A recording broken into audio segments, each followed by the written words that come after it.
Hello everyone, আজকে আমি share করব খুবই হালকা হেলদি একদম ঘরোয়া একটা রেসিপি, লাউ শাক দিয়ে মুগ ডালের রেসিপি। এই রেসিপিটা খুবই কম সময়ে তৈরি হয়, কিন্তু স্বাদ আর পুষ্টি দুটোই হচ্ছে এটার একদম অসাধারণ। যারা হালকা খাবার খেতে ভালোবাসেন বা যারা হেলদি ডায়েট ফলো করেন তাদের জন্য পারফেক্ট হচ্ছে এই রেসিপিটা। তো চলুন দেখে নিই কীভাবে সহজে বানানো যায় এই লাউ শাক দিয়ে মুগ ডালের এই রেসিপি। লাউ শাক দিয়ে মুগ ডালের রেসিপিটা বানানোর জন্য প্রথমেই আমাদের নিয়ে নিতে হবে একটা কড়াই। এবার কড়াইয়ের মধ্যে আমি প্রথমেই দিয়ে দিচ্ছি হচ্ছে মুগ ডাল। মুগ ডালগুলোকে ভালো করে একটু শুকনো খোলায় রোস্ট করে নেব।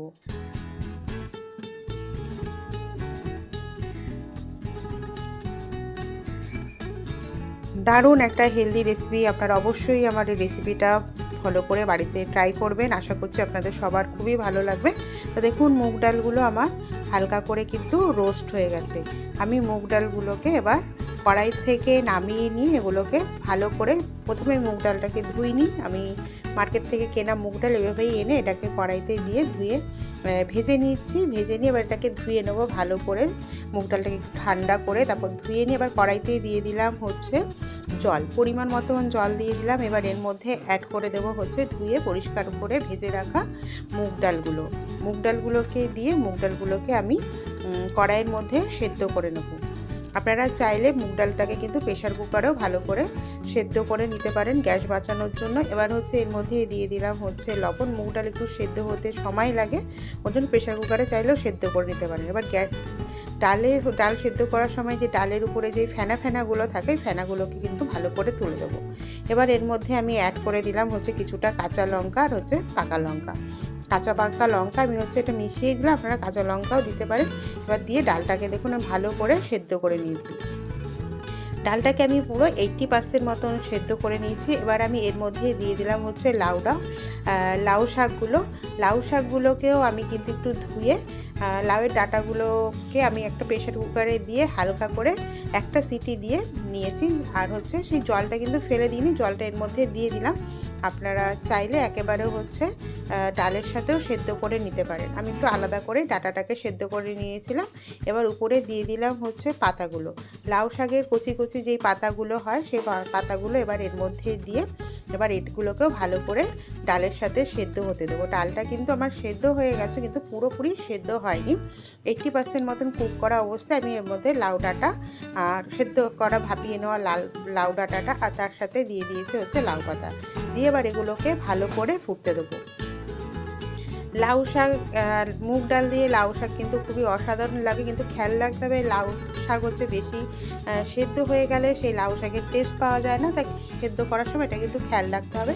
এবার দিয়ে দিলাম হচ্ছে পরিমাণ মতন হলুদটা ডাল সেদ্ধ করার সময় দিলেও হতো, আমি আর কি পরে অ্যাড করলাম, তাতেও কোনো অসুবিধা নেই। আপনারা যখন ডাল সেদ্ধ করবেন তখনও কিন্তু হলুদ দিয়ে একেবারে ডালটাকে সেদ্ধ করে নিতে পারেন।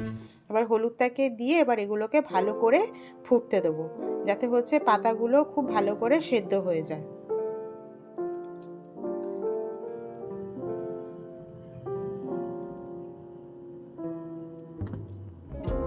পাতাগুলো আমার ভালো করে সেদ্ধ হয়ে গেছে, ডাঁটাগুলো তো আমি আগের থেকে একটু ভাপিয়ে নিয়েছিলাম, সেগুলোও সেদ্ধ হয়ে গেছে। এবার এটাকে আমি ওইগুলো হয়ে গেছে, এবার এটাকে আমি নামিয়ে নেব। ফ্রেন্ড, আপনাদের কার হচ্ছে এরকম নিরামিষ দিনে লাউ শাক দিয়ে মুগ ডাল পছন্দ করেন, আপনারা খেতে অবশ্যই কমেন্ট করে জানাবেন। আর কেউ যদি আমার রেসিপিটাকে যে নতুন দেখে থাকেন তো অবশ্যই চ্যানেলটাকে একটু সাবস্ক্রাইব করে দেবেন, দিয়ে হচ্ছে পাশে থাকা বেল আইকনটাকে প্রেস করে দেবেন, যাতে হচ্ছে নতুন কোনো ভিডিও ছাড়লে আপনাদের কাছে নোটিফিকেশান পৌঁছে যায়। এবার দেখুন আমি হচ্ছে এগুলো আমার ভালো করে সেদ্ধ হয়ে গেছে। এবার এগুলোকে একটা পাত্রের মধ্যে আমি ঢেলে নিচ্ছি। কড়াইটাকে আমি একটু ভালো করে আবার ধুয়ে নিলাম, যাতে হচ্ছে কড়াইটা না পুড়ে যাবে, ওর জন্য ধুয়ে নিলাম। এবার দিয়ে দিয়েছি সরষের তেল।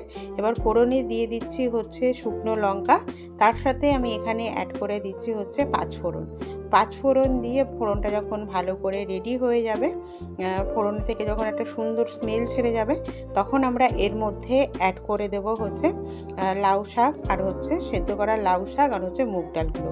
সেদ্ধ করা লাউ শাক আর মুগ ডালগুলোকে দিয়ে এগুলোকে দিয়ে ভালো করে একটু ফুটিয়ে নেব। আর এটা যখন যে কোনো ফোড়নে যখন কোনো জিনিস অ্যাড করা হবে, গ্যাসের ফ্লেমটাকে কিন্তু মানে কম করে দেবেন, যাতে হচ্ছে নালে কিন্তু ছিটকাবে। ওর জন্য গ্যাসের ফ্লেমটাকে লো করে দিয়ে অল্প অল্প করে প্রথমে কড়াইয়ের মধ্যে ঢেলে দিয়ে তারপরে একবারে হচ্ছে, এটা হচ্ছে নতুন যারা রান্না করবে তাদের জন্য আর কি টিপসটা বললাম। ফোড়নে তেলের মধ্যে কখনো এই মানে জল জাতীয় জিনিস একেবারে দিয়ে দিতে নেই, তাহলে হচ্ছে তেলটা প্রচণ্ড ছেটকাবে। ওর জন্য গ্যাসের ফ্লেমটাকে একদম লো রেখে আর অল্প পরিমাণে দিয়ে তারপরে আর কি এইভাবে সম্পূর্ণ উপকরণটাকে দিয়ে দিলে ভালো, তাহলে হচ্ছে ছেটকাবে না। আপনারা চাইলে এর মধ্যে একটু কিন্তু আদাও দিতে পারেন। আমি একদম আদা এর মধ্যে ইউজ করিনি, আমি আসলে যেভাবে সিম্পলভাবে রান্না করি সেটাই আর কি আপনাদের সাথে শেয়ার করলাম। এবার দিয়ে এটাকে আবার একটু ভালো করে ফুটতে দেবো।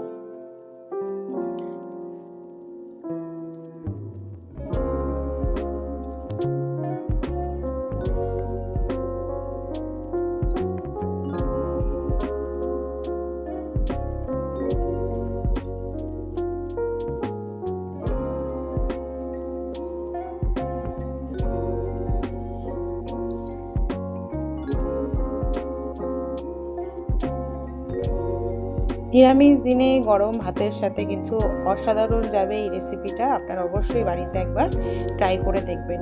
এবার আমি এর মধ্যে অ্যাড করে দিলাম হচ্ছে একটু চিনি, যেহেতু নিরামিষ আমি এর মধ্যে একটু চিনি অ্যাড করলাম। মিষ্টি মিষ্টি ভালোই লাগে। আপনারা যদি চিনি কেউ পছন্দ না করেন তো চিনিটাকে স্কিপ করেও যেতে পারেন। চিনি দিয়ে এবার এটাকে ফুটিয়ে নেব। ফুটিয়ে নিলেই রেডি হয়ে যাবে আমাদের লাউ শাক দিয়ে মুগ ডালের এই রেসিপিটা। আমি একটু ঝোল ঝোল মতন রেখেছি, আপনারা চাইলে এটাকে কিন্তু একদম পুরো মাখা মাখাও করেও করতে পারেন, সেটা আপনাদের পছন্দের উপরে। আমি আর কি হালকা পাতলাভাবে এরকম ঝোল মতন করেছি। কেমন লাগলো অবশ্যই সেটা আপনারা আমাকে কমেন্টের মাধ্যমে জানাবেন। থ্যাংক ইউ সবাইকে অনেক অনেক ভালোবাসা। সবাই খুব ভালো থাকবেন, সুস্থ থাকবেন। আবার দেখা হবে আপনাদের সাথে নতুন কোনো একটা রেসিপি নিয়ে। আর আপনারা কেউ যদি আমার কাছে অন্য কোনো রেসিপি দেখতে চান সেটাও আপনারা আমাকে অবশ্যই কমেন্ট করে জানাবেন। আমার পক্ষে সম্ভব হলে অবশ্যই সেই রেসিপিটা আপনাদের সাথে আমি শেয়ার করার চেষ্টা করব।